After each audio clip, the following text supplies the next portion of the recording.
Ito mga kalibre oh. So dito lang to sa AG. AG, diba? AG air conditioning. AG air conditioning kapal oh. Ang lifespan nito nasa maabot ang 15 years to 20 years. Kaya talagang sulit na sulit to mga kalibre. Kapal yan oh. Kapal ng ginamit na materyales. So yan. Ito yung mga pins niya no. Kapal talaga yan. Ito mayroon din silang yan sila na rin dito nagawa. Ito. So sila na rin dito fabricate. So ito naman yung ano nila. Dito nila pag natapos nila to hinang.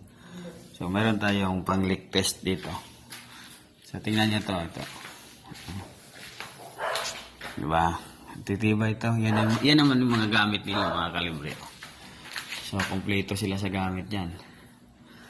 So ito naman sa bus daw yan eh. Yung sa taas ng bus kung nakikita nyo, kaya dito yung kaya malamig yung bus natin. Yan sinasakyan. So talagang sulit na sulit talaga to mga kalibre. Kaya AG air conditioning no. AG air conditioning.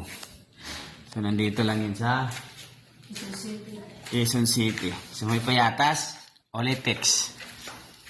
So yan no. So naggamit, ganda din mga gamit nila, kompleto.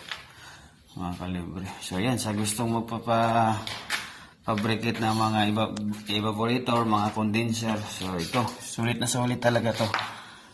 15 years to 20 years ang ano nito. Ang lifespan nito, napakatibay talaga. Subok na to. So sa mga yun, malapit sa creek, malapit sa dagat. So maganda to. Yung pins nilang kapal din ang tubo. So ayos mga kalibre.